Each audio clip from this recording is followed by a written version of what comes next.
Welcome back to the Chicks in Construction, where we share the good, the bad, and the ugly of the building life. Now, we've told plenty of horror stories where the general contractor plays the villain, but every story has two sides, kind of like drywall.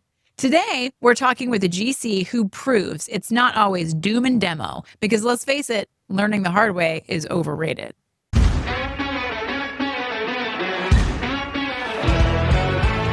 Well, hello, and welcome back to another episode of Chicks in Construction. I'm your host, Mikki Paradise, and today we have a very special guest. We have Allison King as our co-host for the day. Allison, tell us a little bit about yourself. I am Allison King. I'm with Clarity Design Build. My husband and I own the company. Awesome. We have both been in construction. Your LinkedIn references some hard-hitting construction background. Like, don't get it twisted, y'all. She's not some lady who her husband's a GC. Yeah. No, she's got credentials. I earned my own credentials. Came up through the ranks. We actually met in the restaurant business. Oh, wow. Yeah, that's how we initially met. But when I moved to North Carolina, once we decided it was going to be, it wasn't just like a funsies, like funsies restaurant thing. Not just a fling. I went and got my real estate broker's license. Okay. So, and I started in on-site sales. Okay. Oh Brothers. gosh. Yeah. That's in the trenches. So I've never officially been in like general brokerage, but okay. I did start in sales. Once I was at Toll Brothers, I decided that I wanted to kind of work my way through and be a project manager. Okay. And luckily I had a lot of, the construction world is very heavily men-based. It is. But I had a whole lot of gentlemen dudes there that believed in me. Yay! I love that. Right? Yay to whoever that guy was, because there's so few people that are like encouraging women, like, oh, you can do it. They're like, you suck. Why are you here? You're too pretty to work in construction. You know how many times I've heard that? And I'm I'm sure. Dude, so I need to be ugly? Right? Like, I don't. How does that help? What? So, yay! I'm glad that you had that experience. I did. I did have a good experience. And I was encouraged, but, I was told, you don't really know how to build a house. So right. Like, you are facts. absolutely right. I don't know how to build a house, but I will learn. Yeah. Yeah. So I kind of worked my way through a bunch of different positions at Toll Brothers. And the first one that I got from going from on-site sales was called project administration. Okay. And which basically meant I paid the bills. I dealt with the purchase orders. I dealt with the vendors. Oh yeah. You're the lady who I'd be like, I'm not dropping my price. I'm not dropping my price. And also, where's my check? Right? Where's my check? And back then, it was 2004, 2005. Oh God. Yeah.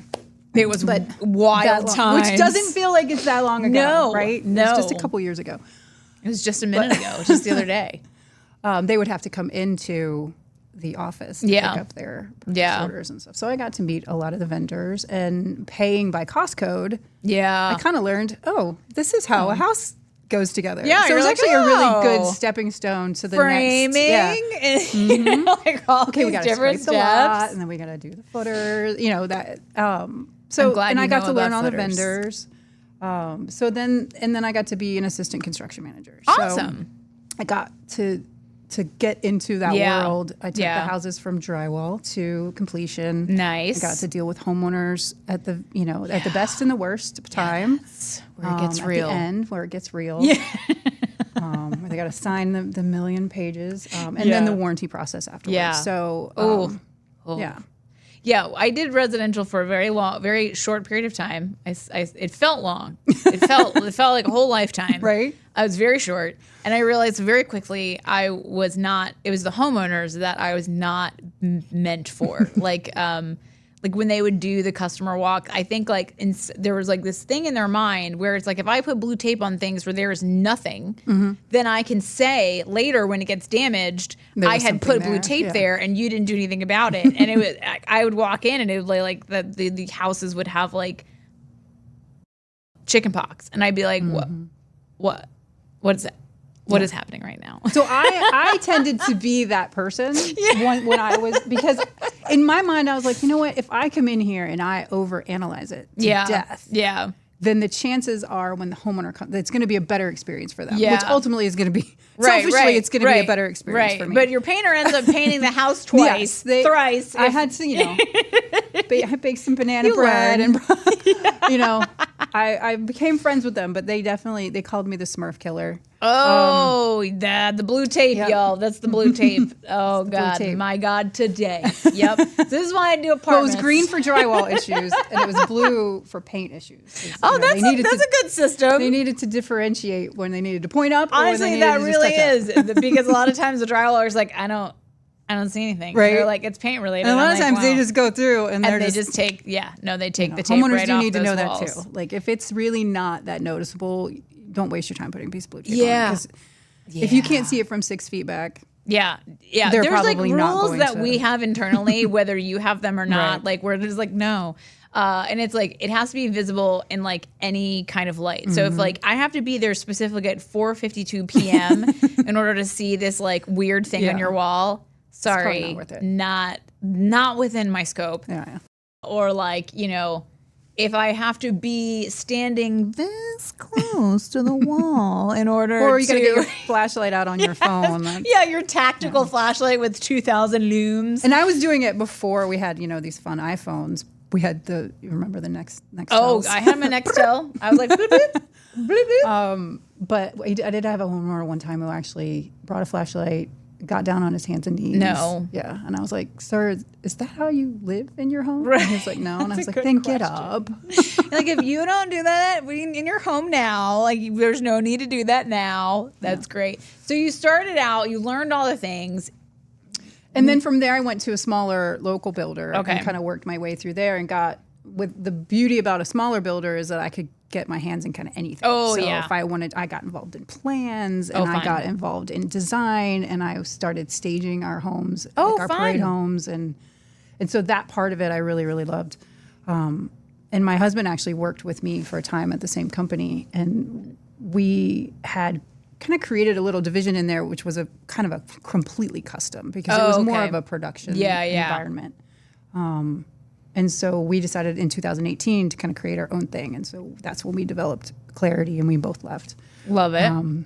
And, we've been kind of doing it on our own ever since. We mostly focus on inventory home or spec home, what we call spec homes, speculative. So just so you guys know, a spec home is a home that they are building that nobody has purchased it yet. So when you see a new construction home that has the for sale sign in it, that is a spec home, and it's something builders build because they're like, we know that people hoping need. You're going to love it. Yes. I have about 17 spec homes in my neighborhood, ranging from $1.2 million to $6 million. Ooh. And I'm like, y'all don't need to move up in here because listen, we still the Clampetts. Like my little 1972 split level ain't going nowhere. You can keep building these mansions, but I'm still someday are you getting calls? Oh, are you getting letters? Nonstop. Yeah. Like we have an invisible fence and 4 wild dogs, like completely off the charts wild, and one of them is a 225-pound English Mastiff. And so that has helped a lot. Keep them at bay. Oh yeah, like the dogs are out all the time, and people are just like, never mind. And I'm like, yeah, that's right. We'll never go mind. Around you. It's like my security system is working very well. But yeah, no, for a while there, it was constant. Yeah. So, but I mean, we're in one of those neighborhoods where they're tearing the houses down, splitting the lots into like 2 or 3s, and then building the mansions, or in some cases, the mini mansions. Those are the $1.6 million ones. The $6 million one has, so what they did was they bought 2 lots that were back to back, and they built this monstrosity. It is the biggest. I'm like, who in our area? Like, I get it if you lived in LA. Everybody wants a big house, whatever. Okay. But I'm like, who needs a house this big? It has a pool. It has a tennis court. Oh my. And it has a putting green. And I'm just like, do they want to live in the same neighborhood as me? Like, I think not. Like, they want a gated community. Right? They don't want to be driving around with me and my wild ass dogs, like, but okay, somebody built it. So that is what a spec home is. So you guys mostly build spec homes. Yes.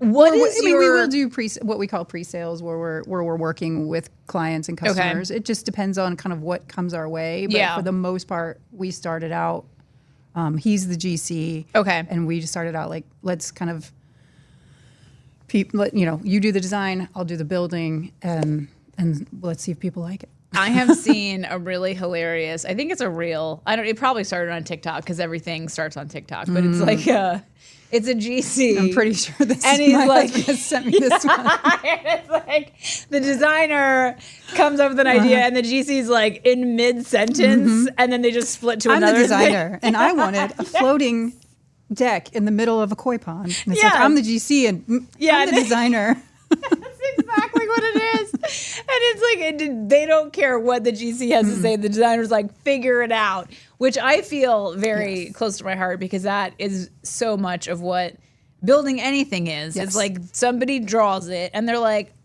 you go figure it out. And it's like, the thing is gravity, right? The laws of physics do come into play. Love to do that, but honestly, there's just a lot of physics that just aren't going to help you make that happen. So I feel like I have that conversation with an architect. Or budget. Sometimes physics can be defied. But do you take have a lot the of money to defy gravity, as one would say? Okay, so you, from time to time, deal with homeowners.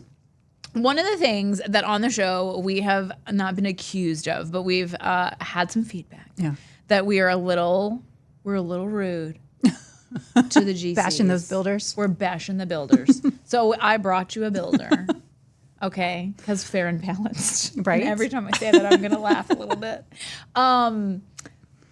So it was that we're beating up on the GCs because we're only telling the bad stories about the GCs. And I was like, well, a GC, come on the show. I had to find her, but she was very willing. She was very willing to come to the show.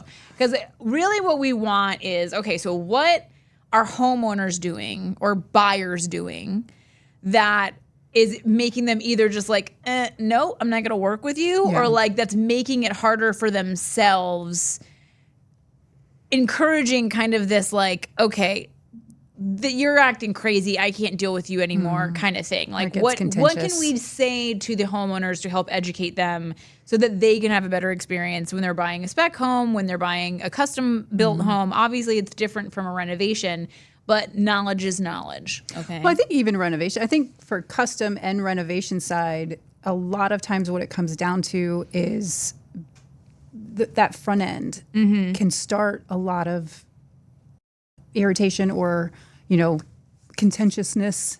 When you say front end, you mean like the very beginning phases? When if they're a lot of people come to us and they're like, well, we want to build a house we build a lot in Chatham County, so we want to build a house in Chatham County, and they don't have a plan. Yeah, they don't have a lot. Okay.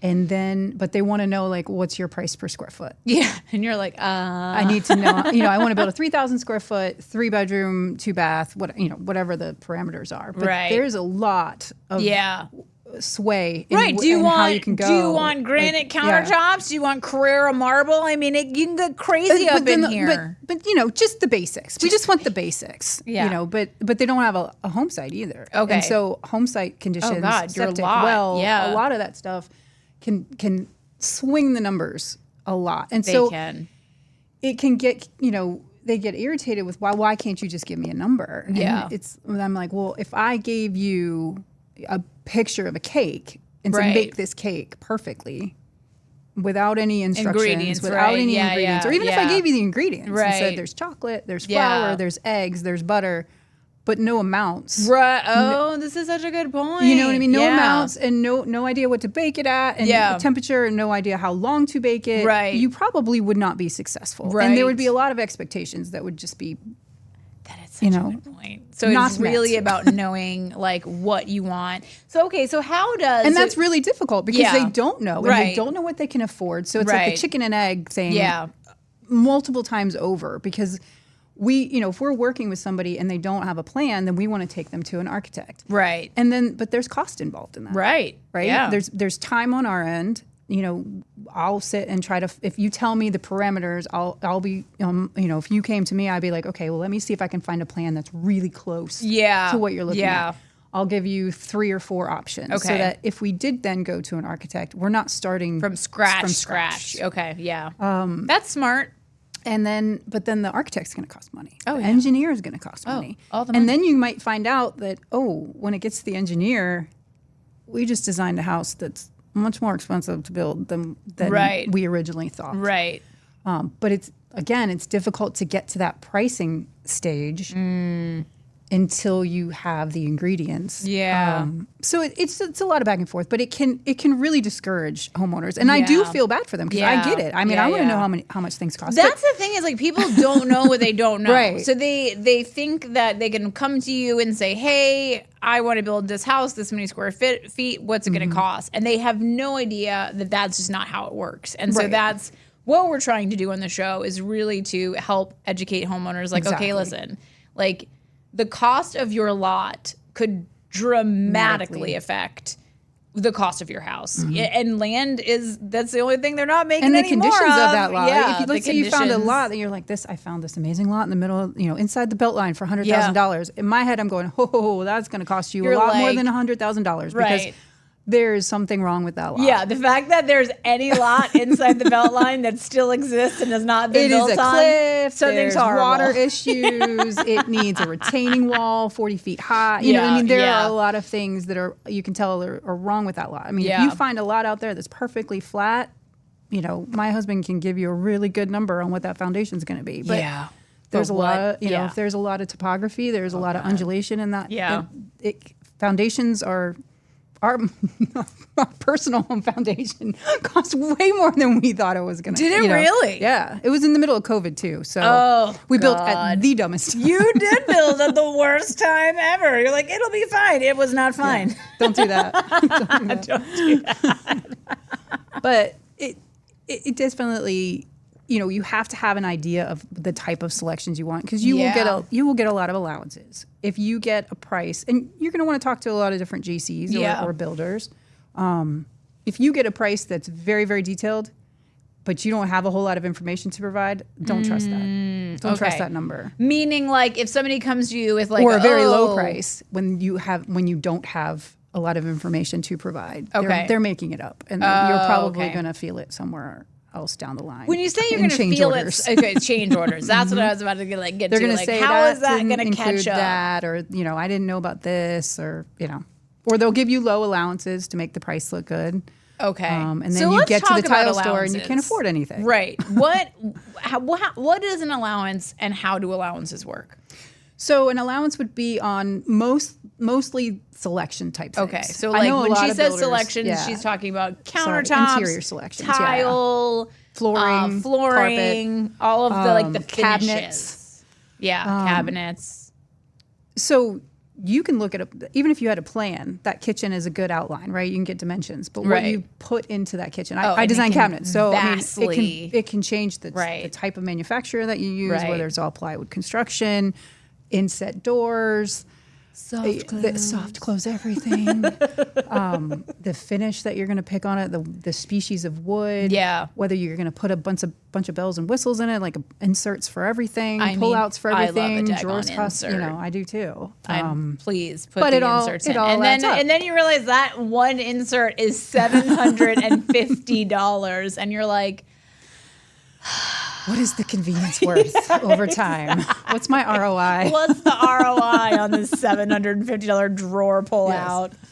Yeah. Okay. So an allowance is basically because you as the builder do not know what these people really want. You say, okay, you get this much money for your cabinets. Right. If you go over that much money, you're paying for it. Exactly. You get this much money for your flooring. If you go over that, you're paying the difference. And so what the builder should be doing is trying to get as much information from you as possible, even if you don't have the perfect plan, even if you haven't gone and done selections yet. But they should be like, what's your Pinterest page look like? That's what I was about to say. Be like, girl, what's your bring house them look Pinterest pictures. And then the GC will be like, $1 million. Right. You want some whimsical, colorful tile that's going to cost you more money than, whimsical, 6x6. colorful tile that you will tear out when it is no longer fashionable in 5.5 years. Yeah, I made that mistake in my bathroom, in my master bathroom. Listen, it is what it is. But that is what, obviously, you're trying to get people are trying to get an idea from like, what can we afford? Right. But you kind of you almost have to back into it a little bit, and you have to be willing to make compromises along the way, because if your budget is here, and you found a lot that costs, a third of that budget, and then there's soil issues, or it's going to whittle it away. So you either have to be able to increase that budget, or you have to be able to make compromises where you can. And a good builder is going to ask you a lot of questions. They're going to go through your Pinterest page with you. They're going to set those expectations, and they're going to try to give you realistic allowances, and not just give you low numbers so that initial number looks good and then you get blindsided later. So that's something that I want to drive that point home. When you're, and this doesn't just cover new construction. They do the same thing in renovations. So the whole concept of allowances, some builders, and again, not all, some builders are great. This one's great.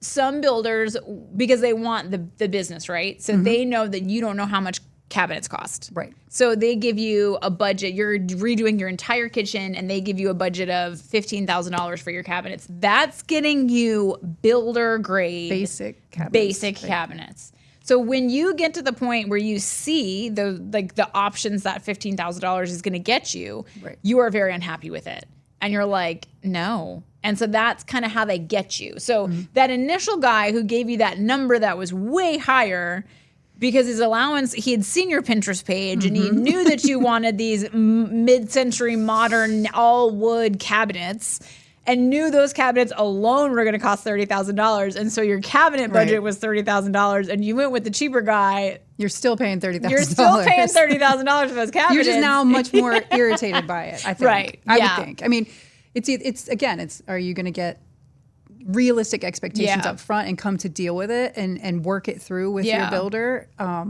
as you should, I think. 100%. Or are you going to be frustrated at almost every step of the process because you did not get realistic numbers? And a lot of builders will do a lot of allowances for things, and that's how they'll kind of get in the door. They'll do some allowances for things that wouldn't normally get an allowance. Okay, give me an example.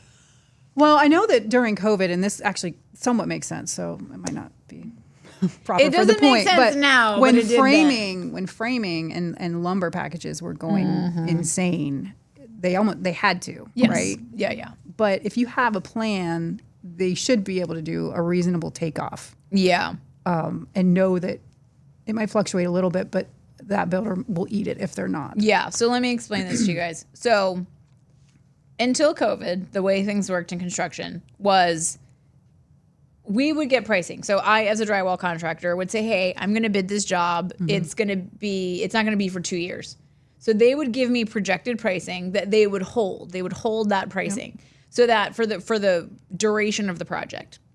And they because you do mostly multifamily. Yeah, right? I do. So multifamily. You're doing large. Yeah, I'm doing really big projects. So the pipeline is a lot longer. There's a lot of delays. It takes a lot longer for me to start. So like when I turn in an estimate, a good year to 2 years could have gone by, and that number still needs to be honored. Now, sometimes I'll, before I go to contract, I'll go back to my supplier and be like, hey, are these numbers still good? And if they're not, then I deal with that with the general contractor.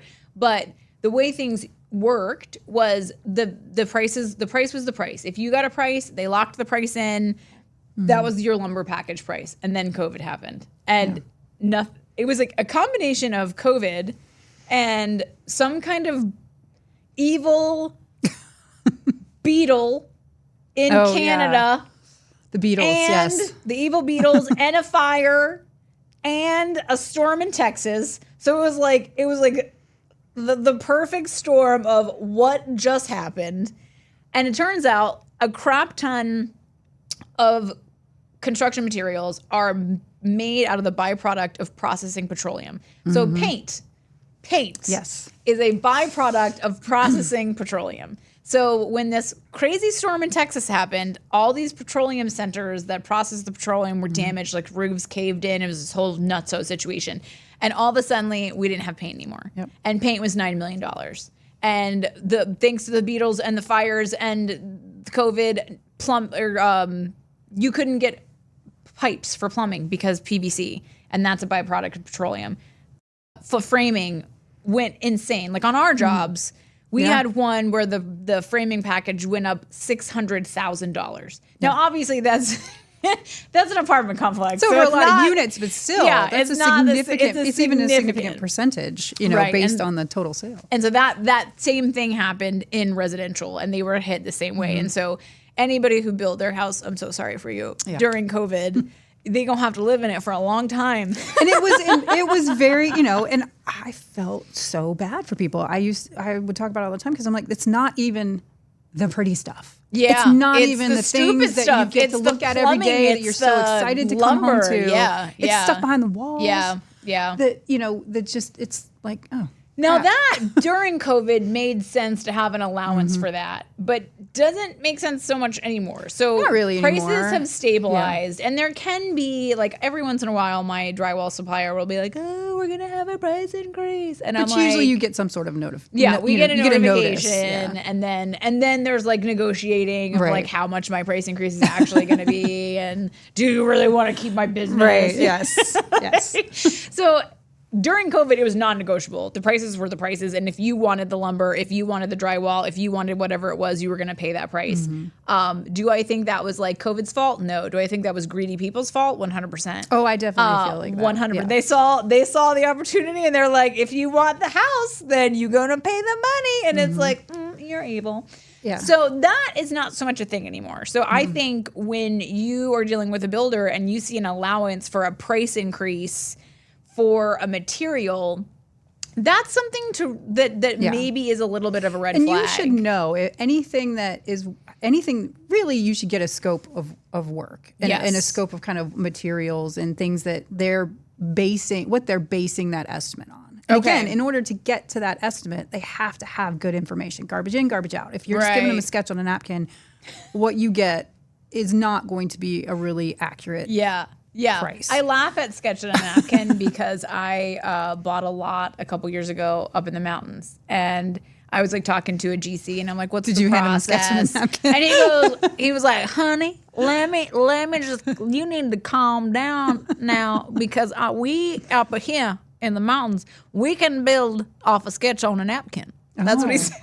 And I was like, honey. Oh, I'm sure they can. We ain't building mountain houses that are hanging off a cliff based off a sketch on a napkin. But that guy, and I bet you he's built 1 million of them and they're all amazing. But I was like, no, I'm going to need plans, my guy.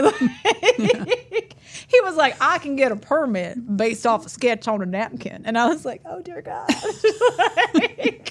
You probably passed all the inspections without an inspector coming out. Probably do. That is another, we'll get to that. Yeah. I'm going to mark that in my mind to come back to, because a lot of people are like, oh, do new construction houses need inspections? And I'm like, absolutely, yes. Absolutely. My God, inspections, today. Surveys, like get those things. Yeah. Some builders do not have to get, depending on the municipality, they don't have to get as-built surveys. They just have to get the one on the beginning and for the foundation survey. I swear to God, I don't even think my lot had a survey done at all. I think like the builder who built it, they owned all that, and they were just like, you know what, we're going to put one here, we're going to put one here. Because when I finally got my survey, my driveway was on my neighbor's property. And I was like, how is that possible? They're like, it's fine. It's fine. It's the next person's problem. Pretty much the next person's problem. Luckily, the people who bought the house next to me could have cared less. But like, it could have been like a move your driveway. Yeah. So I'm like, sorry, you can never move. Right. Because I'm going to die in this house. Or you have to pay to rip it up and move it onto your own property. Pretty much. And I was like, oh my God. So please always, get a survey. If you're real estate, even if you're representing, you have an agent, and they're like, you can get a survey, don't get a survey. If somebody says they don't need a survey, get a house inspection, don't always get it. Always. Spend the money. Now what I will say is I did deal with a situation where there was buyers for my neighbor's house, and they got a survey. And something happened and it didn't work out. And then the next people got a survey too. And I was like, guys, aren't the surveys public record? So they could have just gone and pulled that brand new survey, and like the things were marked. I think it depends by 2 surveys. You certainly look up on the GIS maps for the county that you're living in and see what is already public out there for whatever you're going to buy. Yeah. But if it's not up to date, if things have been done on the house, true story. inspections. Always get inspections, always get surveys. We preach that a lot around here. Yeah. We always, the inspections piece, like I thought it came with the territory. So when we're talking about hiring a licensed general contractor, making sure they're pulling permits, I thought that everybody knew then that when we're pulling permits, the purpose is for the inspections.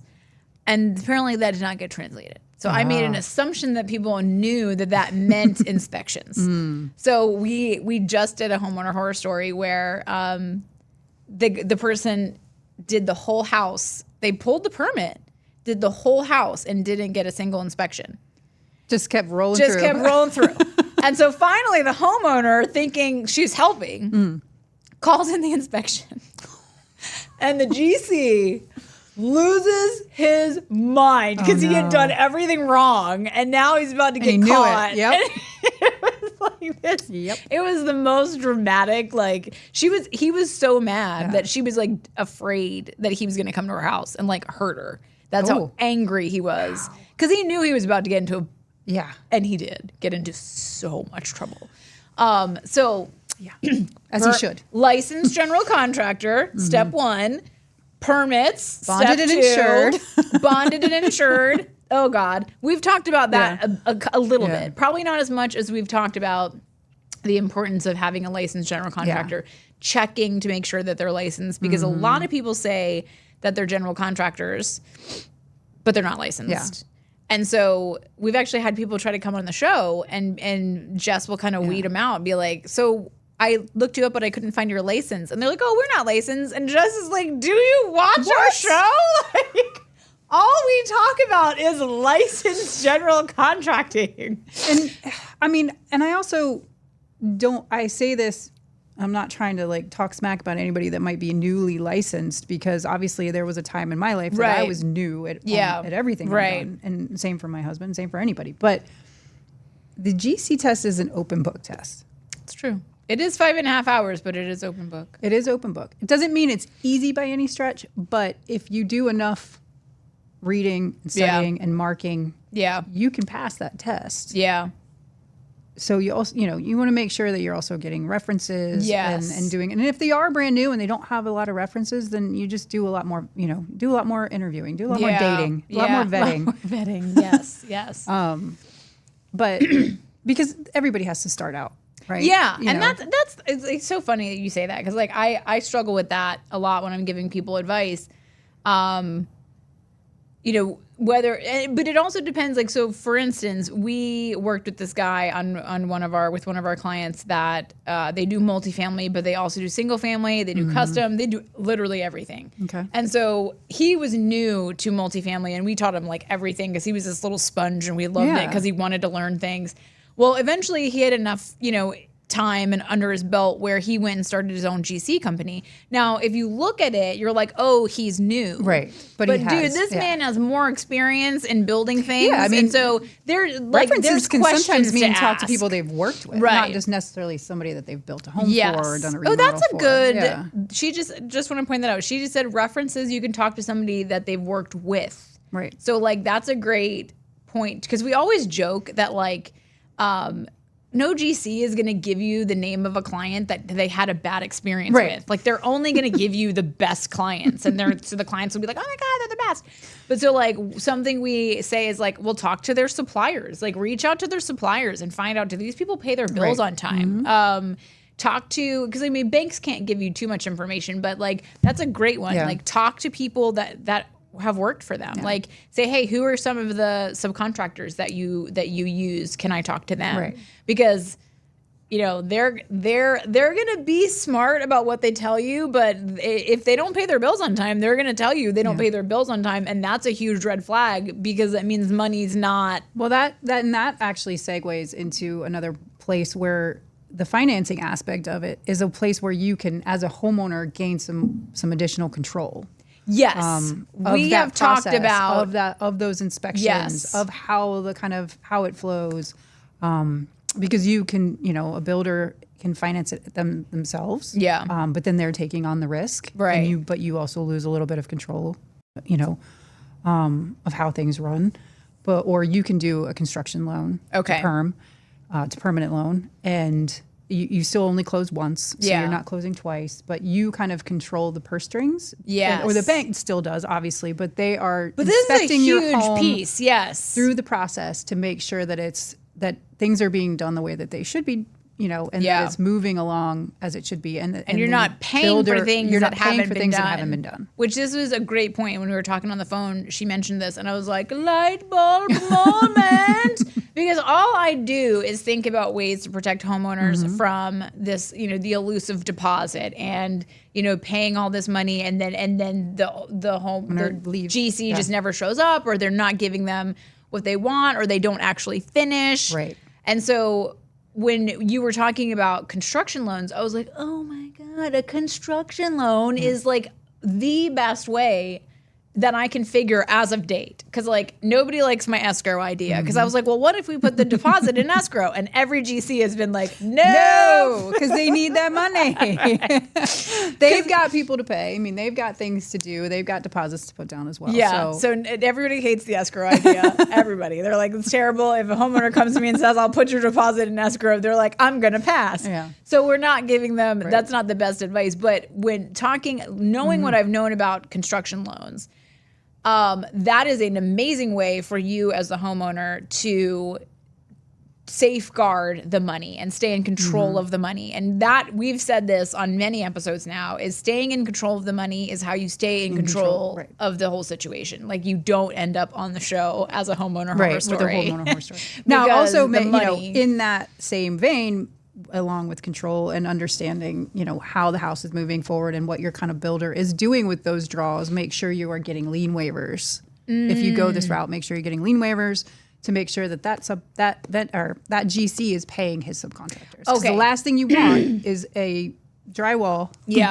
trade putting having a lien on your home because they didn't get paid with money that was given to them. Yeah. So to explain that, just so we're all clear. And I've learned this, Jess will get on me because I'll say construction words and she'll be like, nobody knows what that means. No, it's okay. It's what you do for a living. I get it. I'm learning. So anybody, whether it's a new construction home or it's a renovation, can put a lien on your house. Like, if they say that we did work and we didn't get paid, they can put a lien on your house. And it doesn't necessarily affect anything until you go to sell it, or you wanted to refinance your mortgage, or you wanted to do something. You have to make that them whole loan before you can do it. Yeah. That lien can't be removed until those people have been paid. So one of the things that happens to a lot of home builders or home buyers is, especially when they're working with a custom build, or they're buying something that is partially completed, and they're making changes as they're going through, somebody didn't get paid and they went and put a lien on the property. And so then when you go to close, you can't close on your house because there's a lien on the property from the GC owning it. It's a whole thing. Or they can wait until you've closed and put the lien on that. And so lien waivers, which is it's a notarized document. And so it says, okay, I, PDI Drywall, have paid all of my subs, or the GC says I have paid PDI Drywall, and I sign it, and the GC signs it, and everybody signs it. And that way, I can't go put a lien on your property because there's a notarized document saying that I have been paid. And so that's a great way to protect yourself and to protect your home from having a lien put on it. Which and is don't another, because a lot of subs, if they're if they've been in business for a while and they've been burned, right, will register as a lien, as a lien agent. That will panic people. Oh my gosh, because they're like, oh my God, and it's just them saying, I'm in line to get my money. Yeah, yeah. So the process, and this is what's so funny is, even in commercial, this freaks huge commercial contractors. It freaks them out. So, our paint company, every time we'd start a new project, would register. You register with the municipality, and you say, "Hey, I'm providing a service. I'm either providing a material or I'm providing a service, and this is the process. In order for you to be able to put a lien, you have to put your name in the hat in the very beginning." And so every single time my paint company would say, "Hey, we're providing," they would freak out. I'd get these panic calls. Because it almost looks like they filed a lien. Yeah. Right. Every time. And I'd be like, calm down. How many times do we have to go through this, Rob? So the lien, looking into how liens work is a really great way for you to educate yourself on, okay, you know, lien waivers, making sure that you have them. A lot of your banks will require that. So it's not like you have to figure this out on your own. Right. If you're working with a lending agent, they're more than likely requiring lien waivers. Which may seem like a total pain in the butt to you, and you may not have, like, this is why you're watching the show. Right. Because now you know that it's a really good thing to have, and it may be a bit pain in the butt, but it covers you as the homeowner and the home purchaser, so that you can, you know, sell your house one day without having to pay some drywaller. When they're converting the loan, you know, they will make sure that all the liens have been signed properly and that everybody's been paid. And it's just another layer of protection for everybody. I mean, because they do it with builders when we're building a house. You know, we still have to file the liens. And they register, and our trades register, and we get the notification, and we're like, you know, for that one split second, you're like, what? But it's like, oh God, what does this mean? Calm down. It's okay. But it's just another layer of protection. And if trades and subcontractors have been burned by GCs, that's, you know, it's a way for them to protect their money as well. I know a lot of HVAC companies, because the material is so expensive that they will be the kind of the first people to jump on the filing of, like, hey, I'll be working on this project. It's not a lien, but I'm letting you know of my right to put a lien. And that freaks people out. I think one of the best ways for, I think, a homeowner to remember, one of the best things for them to remember, and for everybody to remember, is, like, from a builder's perspective, I try to remember that no matter what your budget is, this is usually the most amount of money that you're going to spend on ever going to spend. Right? Even if you've done it 20 times. Like, usually you're going up, not down. Right, yeah. And it's now a new budget for you, or a new high. But also remember, if you're working and that builder is financing that home for you, you know, a lot of some homeowners, not all, but come at it from, this is my house, I paid for this. Well, in a lot of ways, if the builder's financing it, you haven't paid for it yet. You've paid a portion of it. You've paid deposits on it, but you still have to close. Right. And you still have to pay the rest of that, or get a mortgage to pay the remainder of that. And the builder is putting all of the risk out on the front end if they're financing. Yeah. And so are the trades. The trades are buying that HVAC equipment. They're buying that plumbing equipment before they're getting paid for it. Yeah. So maybe keeping that in mind. Yeah. But even if you're doing the construction to perm loan, that it's getting chunked out in it's in increments as the house is getting It's finished. like progressive billing. So they're like, okay, well, because, like, this is how I bill. So I get to bill how much percentage I've done on a certain thing. So, like, when I start a new project and I turn in my first bill, I can only bill for that percentage that I've been completed for that month. And that's how it goes every month until I'm at 100%. Right.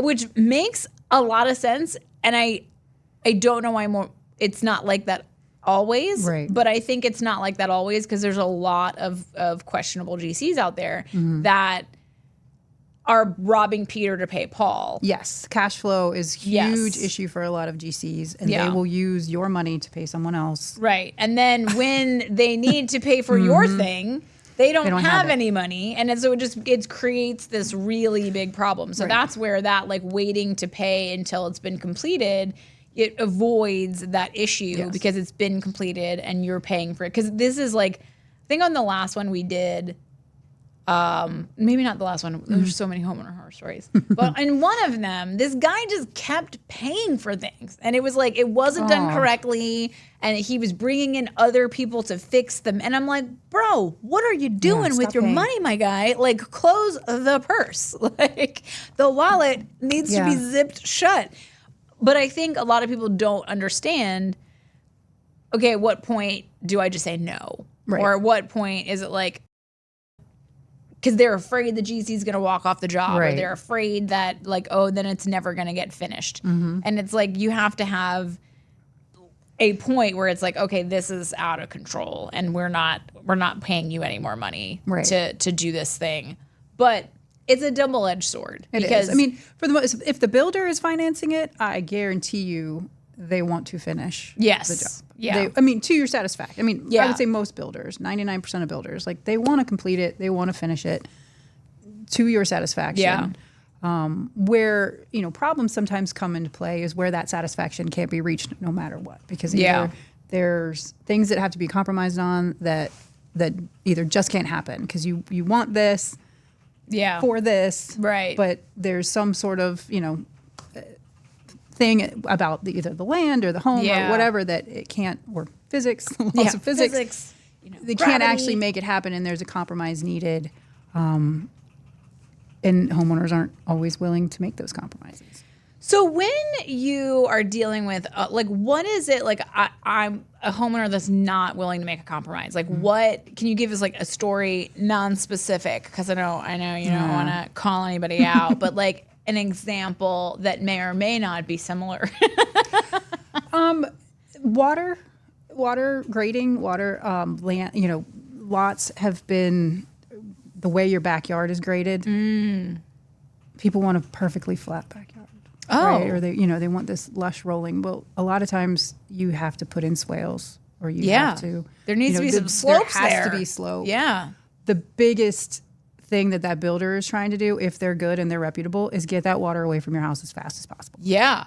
And if you are downhill, you have to accept the water coming downhill. That's the way gravity works. And put in expensive drainage so that your house doesn't get constantly inundated with water. Swales are not always the prettiest. Yeah. But swales are there to get the water. And a swale it's kind of just a lope where they grade like a divot. They'll grade it up and then down. Yep. Okay. And so, we're out in Chatham County, so we're dealing with a lot of topography all the time. Yeah. Every lot is different. You're like a little mini developer every time we build. So you have to pay attention to that. And there's certain times where it's like, oh, well, this is going to create a swale in my backyard. I don't want that because I don't know, I want to put a volleyball court in, whatever. Or a tennis court or a pickleball court. The water away from your foundation is the most important. And it's either going to cost more money for French drains and things of that nature, or culvert pipes and things. So if you don't want a swell, then you have to come up with something else. You have to spend more money on the French draining system. So the swell is the cheapest way to get, essentially building a barrier around your property. Yep. It's not the most attractive. And it depends, it depends. And, some people are like, I don't want that. My kid is going to step into it, or, and water stays there sometimes. Yeah. So people get upset. Mosquitoes are going to come, but it is typically the quickest way to get the water away. And if you don't want that, then you have to pay more money for a French drain. Yeah. Okay. And so it's things like that where... And having conversations with your builder, once you have found a home site, about what that's going to look like, and how, because if you're just looking at a piece of land with a lot of trees on it, there's a lot to visualize for people who don't do this every day. I'll tell you what, I wouldn't be able to do that.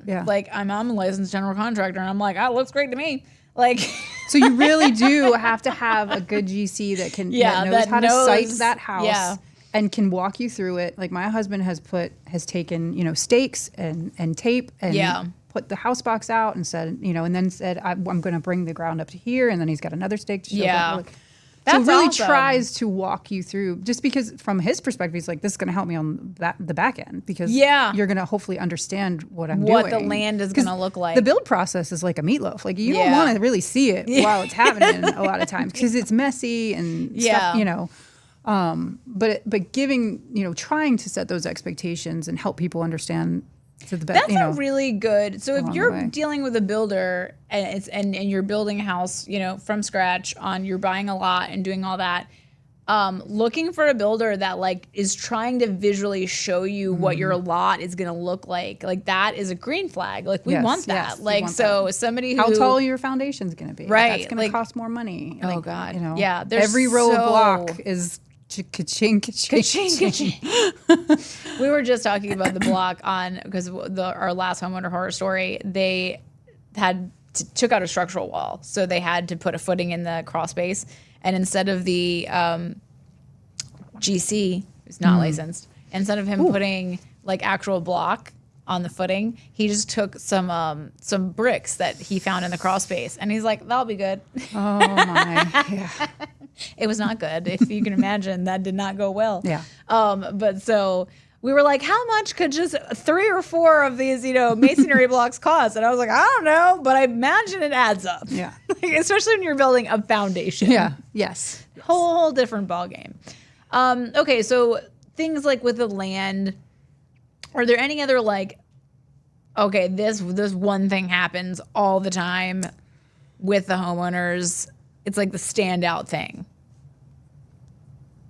I know, that's a tough one. No, that's a tough one. I mean, definitely the height of the foundation. Okay. Whether or not, because obviously we're dealing with a lot of topography, and depending on where you are, the block might need to be filled block. Okay. Instead of, most concrete blocks are hollow in the center. Yeah.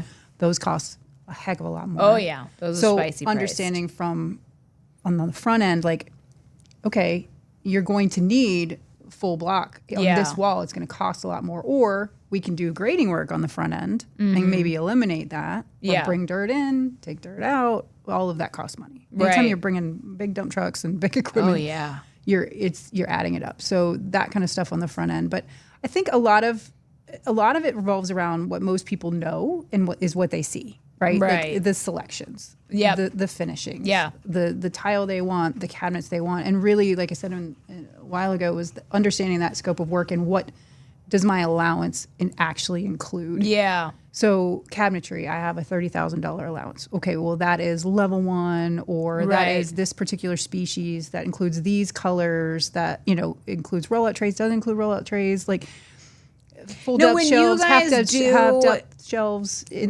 When you guys do not spec home, a custom build, do you provide that information? In this allowance, it allows this type of wood in your cabinet. So from our obviously I work for a cabinet company too, but so we're providing a brochure about the cabinetry that is in that allowance. Okay. And so it's showing them, okay, here's all the species of woods that are available to me. Here's all the colors that are available to me. Because some people don't necessarily care about the construction. Some people heavily care about the construction. Yeah. But they really want to know, what are the colors? Right. What are my cabinets going to look like? What's my bathroom going to look like? Because the kitchen's obviously super important. Yeah.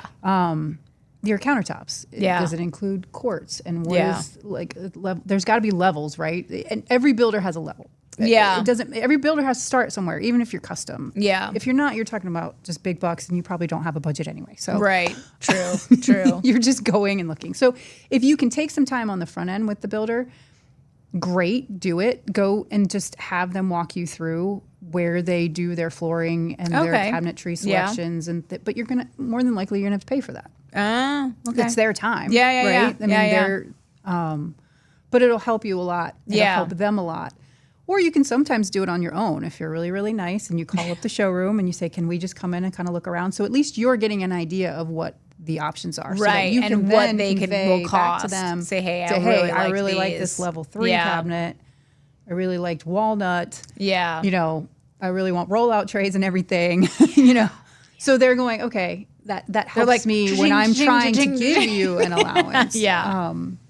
So every builder, even if they're custom, they have to start somewhere because they have to be able to price something. Knowing what you want to the most degree that you can know what you want, and being able to go to a builder and say, hey, this is what I want. Right. Helps eliminate, to the best of your ability, those, there's, we only had this much in the allowance for cabinets and you want this. Now you're mad. So, but let's play with this. So let's say I come to you and I know exactly what I want, and the builder still prices it low.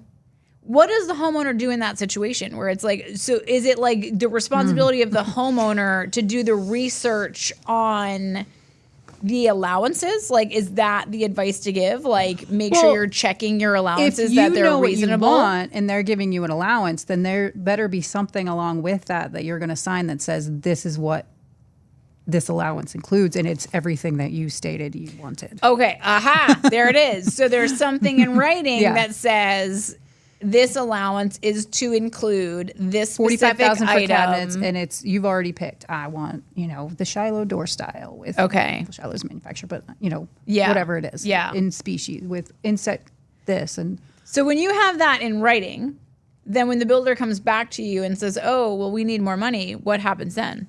You shouldn't give them money unless there's a very specific reason because you added something in the because you're going to do a design process back and forth with the cabinet vendor typically. So you could, you could go in and be like, I want the fanciest handles you've ever seen. What will happen, especially with custom builders, like they'll go ahead and get, if there's a set of plans, once you get to the plan stage, they will give that set of plans to the cabinet vendor and they will give them a preliminary layout. Okay. So where you're, you maybe get a stack of drawers and mostly base cabinets. Yeah. But they'll say, okay, this gives them an idea for the allowance and it can show drawings to the homeowner to say, hey, this is what this allowance includes. And but then you can go, you can go crazy. Oh, you can go nuts. You can go nuts. I did that but when I did my counter. You have that what that baseline is. I mean, custom building is not for the faint of heart. It really isn't because it takes a lot of time on the front end to determine what you want and how it can fit into your budget. Right. And things are going to go wrong.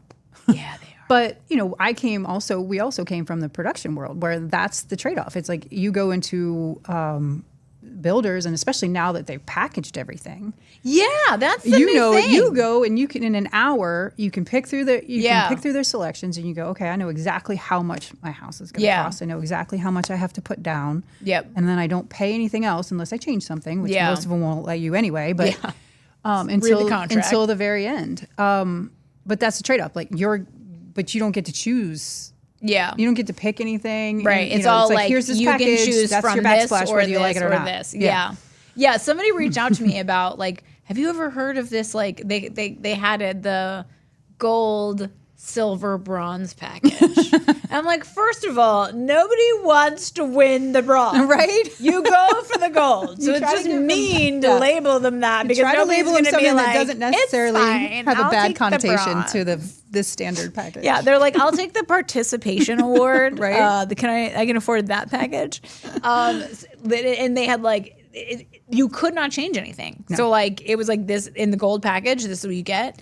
And I'm like, but what if you liked the what's in the gold and you wanted? They're like, nope, can't change anything. And I was like, oh, because almost everything you touched in construction changes something else, right? Yeah, you're not wrong. They've gone through a lot of time and effort to not only pick those packages, but then price those packages for every single house plan. Yeah, with every single foreseeable option that you could purchase that would change the square footage or change the linear foot.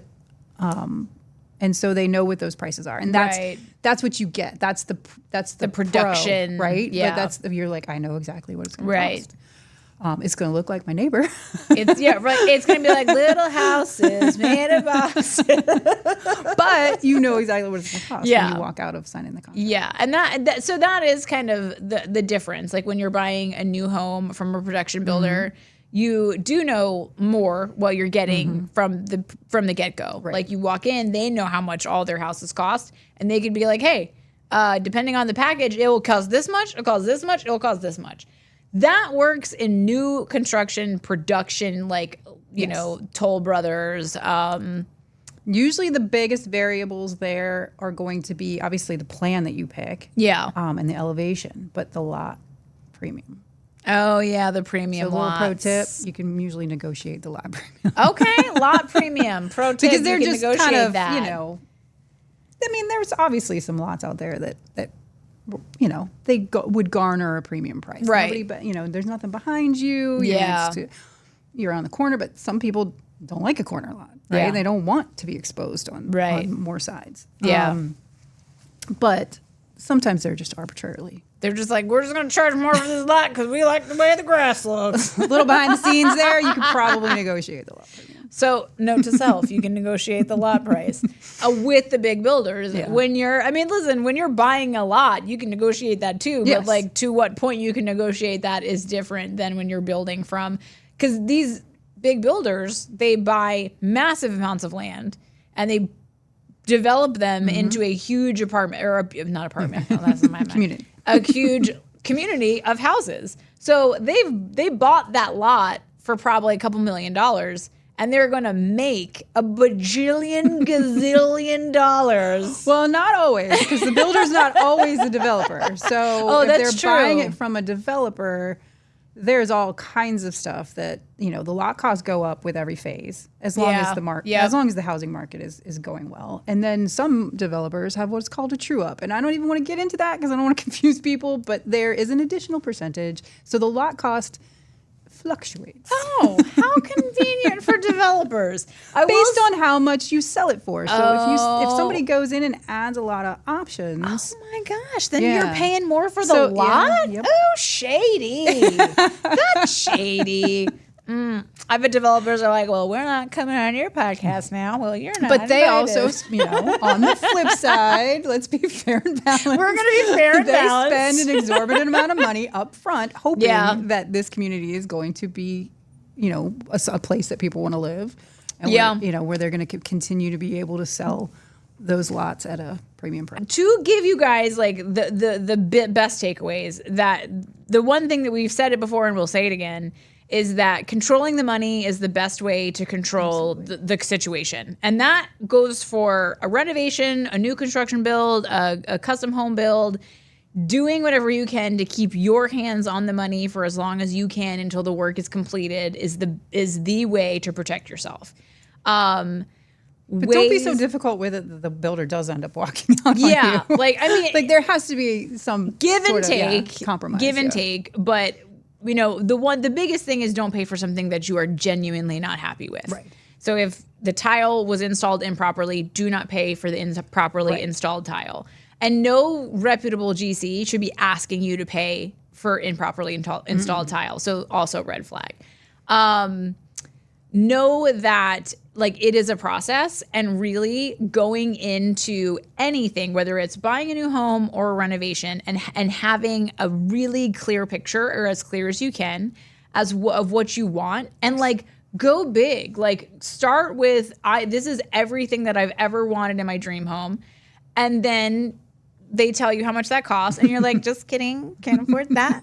What's the next option? And a good builder will also help you whittle those things down, right? And a good builder will. And understanding what is worth changing later, what's going to cost a lot more later, or what you can do later with reasonable ease. Yes. They will walk you through that. And they will, because again, most are trying to make you happy at the end product. Yes. So, but really just, it seems like knowing what you want, in order to get a good number, knowing what you want, and when it comes to allowances, putting it in writing. Yes. You have a signed contract of what is in that allowance, what that is worth, and therefore when they come back and they say, oh, well, that costs more now. No, it doesn't, because I have a signed contract. Right.